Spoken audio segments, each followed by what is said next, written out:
Pooh Shiesty, quick update on Pooh Shiesty's case. I am just leaving Tennessee, actually, on a different federal case. But I will be withdrawing off the case. No implications of me withdrawing off the case. I still think it's a great case. I think there's a lot of holes in it. I think the government has a lot of explaining to do on the case. But I will be substituting in will be Dan Codgel, who's a fantastic lawyer, and Ken Schaefer, who's also a fantastic lawyer, both from Dallas. I think they're going to do a phenomenal job on the case. I think it's one of those cases where once you start really screwing down on the information, the facts, I think that a lot's going to be coming out that will be beneficial to the defense. I think they're going to do a great job, and I look forward to seeing how the case winds up.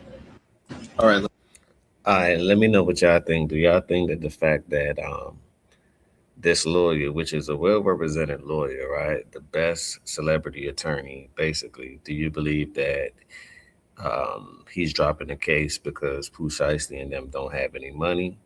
Do you believe that he's dropping the case because it's a conflict in issue as far as it's like a celebrity on a celebrity, and his brand is actually letting celebrities beat cases over, he's known for that. So it could be contradicting to his brand or mess how he goes about business. Let me know what y'all think down below. I personally believe that he's playing a long game, and he's like, well, since I represent celebrities, I don't want the celebrity to go against a celebrity.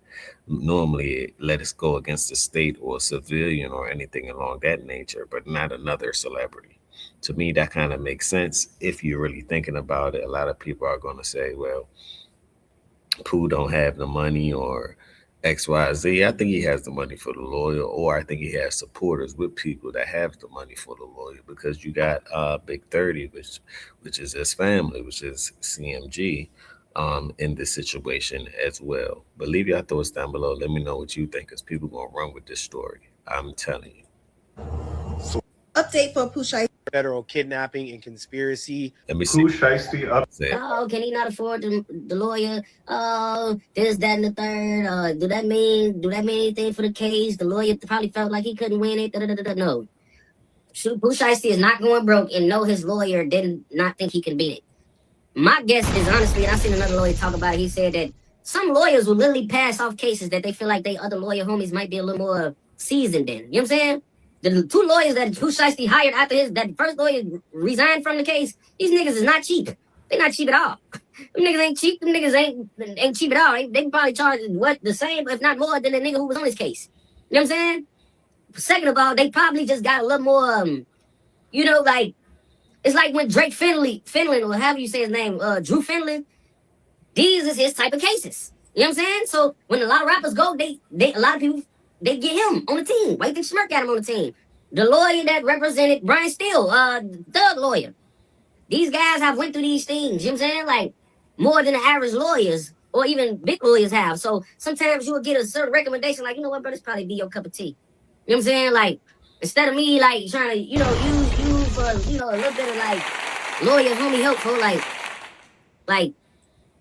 decided to step down from the case. He gave an update after he showed up to court, and he's now withdrawn from the case, but he's given an update and even handed off the case to his new attorneys. Check this out.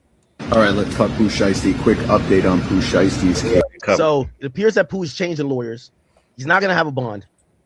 This is going to take months to complete. Even Mo Gagner is looking at it and saying, hopefully there's no cooperants. I actually don't believe none of Pooh Shiesty's guys are going to cooperate. I think this is a case you don't need to cooperate. This is a case about witnesses. Why cooperate when you're not caught dead to rights? You most likely see cooperation when somebody they're caught hook, line, and sinker on camera committing a murder. Here, why cooperate when your story is going to be everybody else's story? Nah, we ain't going to kidnap nobody. We was in there just recording music. We were just in there trying to meet up with artists. Nothing happened. We had a conversation with them, right? Nobody told nobody they couldn't leave. It's all hearsay. If you hear otherwise, it's their words versus ours. So I don't know why people would think there would be. I would highly It's a good point. doubt that there would be cooperation on this, given the fact that this is all about witness testimony. Right now, Roger Davis, the Gucci man, would be the lead witness. There's two other in-studio witness, which is, I think his name is Mike or something. and that's the cameraman, and then the other guy who was Gucci's childhood friend, and then the 2 security guards, they weren't in the room, so the only thing they could testify is that they saw guns, but there's no gun charge. Maybe they could try to add testimony saying, hey, from their perspective, the door was closed or was barred, or couldn't get access to it, but they can't speak on the intent of the.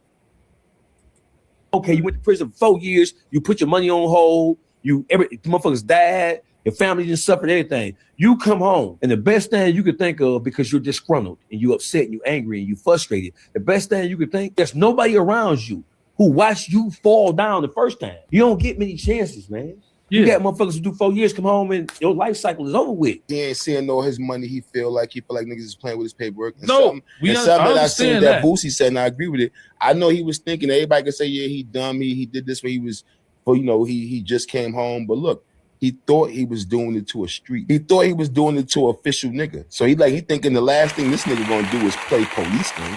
Watch this, don't murder. Watch this. That's the last, why he did. I know he thought the last thing Gucci do was gonna play police game. But he has civilians in the studio with him, though. Watch Yeah, this, but though. niggas got control of their peoples, man. You got control of a civilian?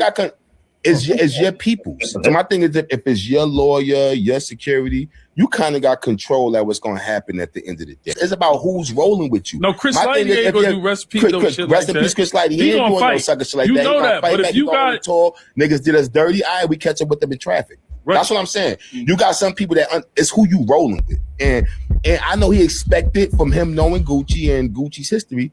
He wasn't thinking Gucci was gonna play police game. Let's go with that. He wasn't expecting Gucci to respond or to react like that because of what? Not because of his personal experience with Gucci.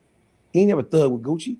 When he met Gucci after he came home. He met the Keisha Kiora version of Gucci, right? So you didn't expect something. That's like little kids grow up believing that said rapper is this nigga. Nigga, that whole shit was created in the studio or whatever you think. You believe that a nigga was gonna respond and react to something based on what you know about his public persona, based on reading some shit in a magazine, based on hearing a story on Yo MTV Raps or Rap City or something. You don't even know him to know that. You got niggas in Atlanta who know that he was never that. You got niggas who he didn't shoot Pooh Shiesty.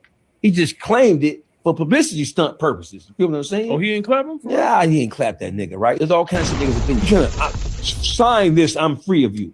That's not the first time that's been done. I'll tell you where you got it from. Where you got it from? Nigga. Nah, them niggas don't know. Suge Vanilla Ice. You know where you got it from? Big 30. Don't forget, Big 30 was signed to Moneybagg Yo. Oh, okay. Now we learn. And Big 30 muscled his way out of that situation with Moneybagg Yo. That's where, and Big 30 his right-hand man.